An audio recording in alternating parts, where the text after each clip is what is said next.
David and his men reached Ziklag on the third day. Now the Amalekites had raided the Negev and Ziklag.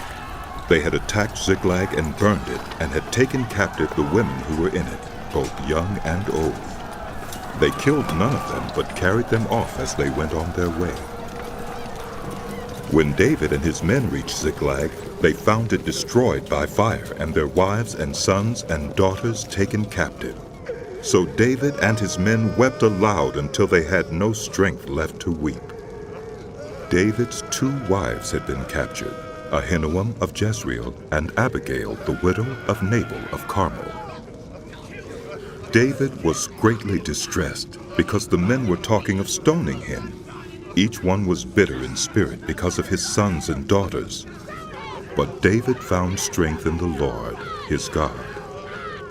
Then David said to Abiathar the priest, the son of Ahimelech, "Bring me the ephod." Abiathar brought it to him, and David inquired of the Lord, "Shall I pursue this raiding party? Will I overtake them?" Pursue them. You will certainly overtake them and succeed in the rescue. David and the 600 men with him came to the Besor Valley, where some stayed behind.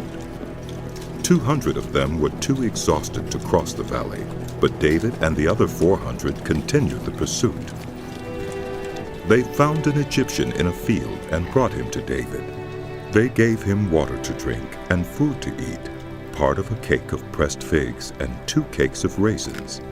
He ate and was revived, for he had not eaten any food or drunk any water for 3 days and 3 nights. David asked him, "Who do you belong to? Where do you come from?" He said, "I am an Egyptian, the slave of an Amalekite. My master abandoned me when I became ill 3 days ago. We raided the Negev of the Kerethites, some territory belonging to Judah, and the Negev of Caleb, and we burned Ziklag." David asked him. "Can you lead me down to this raiding party?"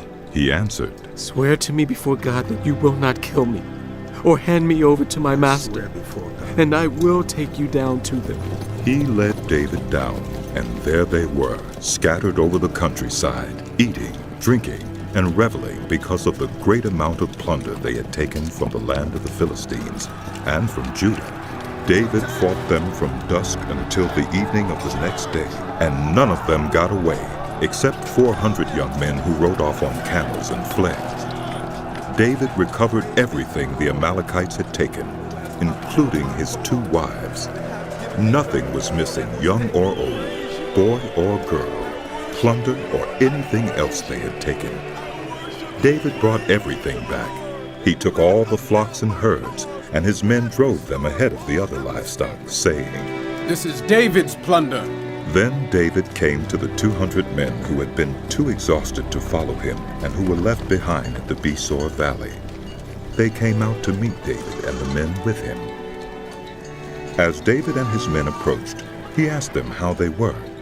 But all the evil men and troublemakers among David's followers said, "Because they did not go out with us, we will not share with them the plunder we recovered. However, each man may take his wife and children and go." David replied, "No, my brothers, you must not do that with what the Lord has given us. He has protected us and delivered into our hands the raiding party that came against us. Who will listen to what you say? The share of the man who stayed with the supplies is to be the same as that of him who went down to the battle. All will share alike." David made this a statute and ordinance for Israel from that day to this. When David reached Ziklag, he sent some of the plunder to the elders of Judah, who were his friends, saying, "Here's a gift for you from the plunder of the Lord's enemies." David sent it to those who were in Bethel, Ramoth Negev, and Jattir, to those in Aurora, Siphmoth, Eshtemoa, and Rachel, to those in the towns of the Jerahmeelites and the Kenites, to those in Hormah, Borashan, Athak, and Hebron, and to those in all the other places where he and his men had roamed.